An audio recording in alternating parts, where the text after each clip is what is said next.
Hello लोगोफोर बरायबाय बड' जब info official YouTube चेनेलाव आं आसा खालामो नोंथांमोना गासैबो मोजाङै दङ। दा गोबां कमेन्ट्स खालामदोंमोन TOD रिलिया माब्ला जागोन एप्लाइआ माब्ला जागोन।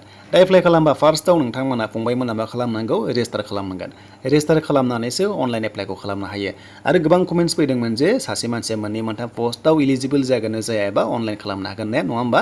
दा बेनि सायाव गोबां सोंदोंमोन। दा मोनसे बाथ्रा फार्स्टआव नोंथांमोना रेजिस्टार खालामनांगोन दे। दा रेजिस्टार खालामनानैसो नोङो जेराव इलिजिबल जायो बेयावसो नोङो एप्लाइखौ खालामनो हायो। आरो बेयो नोंनि प्रफाइलाव अलरेडि ओंखारखागोन जे नोङो बबे पस्टआव एप्लाइ खालामनो हागोन बेखौ ओंखारखायो गावनि प्रफाइलाव लगइन खालामनानै SSC बादि। अब्ला नायदो मोननै मोनथाम पस्टआव नों इलिजिबल जायोबा नोङो क्लार्कआवबो हागोन, नोङो GDआवबो हागोन, ट्रेड्समेनावबो हागोन। बे नोंथांनि सायावसो अके, नोंनि फरायनायनि सायाव, नोंनि पार्सेन्टनि सायाव।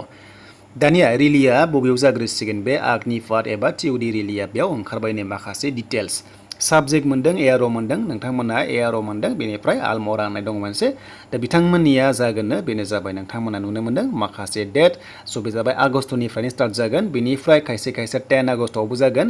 स' बेनिफ्राय जालांबाय थागोन। आरो नोंथांमोनाथ' मिथिखादोंना आसाम स्टेटआ लास्टआवहाय जागोन होननानै।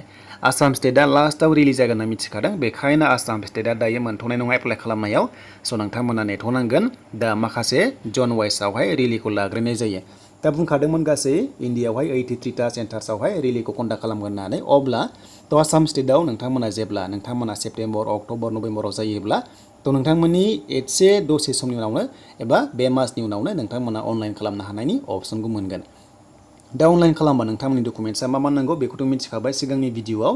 दा नोंथांमोननि एक्टिभ मबाइल नाम्बार नांगौ जायो, बेनिफ्राय इमेल ID नांगौ जायो, आरो क्वालिफिकेसन डिटेल्सखौ नांगौ जायो नोंथांमोनाहाय, एन्ड डमिसाइल नांगौ जायो, आरो लोगोसे गोबां रोखोमनि दङ। बिनि सायाव A to Z भिडिअ फैफिनबावगोन, आं दाखालि बोखांखाबाय। जाहाथे फिन खनसेबाव नोंथांमोना नायाखैब्ला नायना ला, आरो गोदान भिडिअ फैगोन दा बावैनो। दा जायखिजाया आसामनि एप्लाइआ एबा नटिसना नोंथांमोना 8 उनाव जागोन, दायो जाथ'वाखै, बे 8 उनाव जागोन। आरो जेब्ला जायो नोंथांमोननो भिडिअ लाबोगोन, एन्ड एप्लाइ प्रसेस, बेनिफ्राय रेजिस्टार खालामनाय गासैबो डिटेल्सखौ नोंथांमोननोहाय लाना फैगोन। दा जाय नोंथांमोना चेनेलाव गोदानै फैदों साबस्क्राइब खालामना ला। दा रेजिस्टारखौ बोरै खालामो, जों बेक थांनांगोन। दा जोङो बेक थांनाय लोगो लोगो बेयाव माखासे केपचा मोनो आरो नोंथांमोना इण्डियान आर्मि बेबायदि फैयोब्ला बेबायदि मोनो। दा हमना ला बेखौ जोङो नाम्बारखौ होनांगौ बेवहाय। दा बेयाव दंमोन नाम्बारा 388, बेनिफ्राय 2149 बेबायदि मोनदों। एन्टार वेबसाइटआव क्लिक खालामना हो। दा बेयाव क्लिक खालामनाय लोगो लोगो नोंथांमोना मोनदों नै अपसन बेबायदि मोनदों। दा बेबायदि मोननाय लोगो लोगो नोंथांमोना बेयाव नायबानो जाबाय माखासे डिटेल्स दङ। स' नोंथांमोना बेवहाय नायनो हागोन, गाहायावबो दङ रिलि नटिफिकेसन दङ, प्रग्राम दङ, गोबां रोखोमनि दङ। स' नोंथांमोनाहाय बे भिउ अलआव थुनाय लोगो लोगोनो नायनो हायो आरो गाहायाव मोनसे भिउ अल मोनदों। स' नोंथांमोना बेनिफ्राय आग्निपाथ स्किमबो मोनदों। नोंथांमोना क्लिक खालामनानै बे आग्निपाथआवबो माखासे क्राइटेरियाखौ नायनो हायो नै। बेयाव थुनाय लोगो लोगो मोनबाय। दानिया राइट साइड खनायाव नोंथांमोना नोजोर होदो। बे राइट साइड खनायाव नोजोर होदो, बेयाव नोंथांमोना नुनो मोनदों रेजिस्ट्रेसन दङ, बेनिफ्राय एप्लाइ अनलाइन दङ।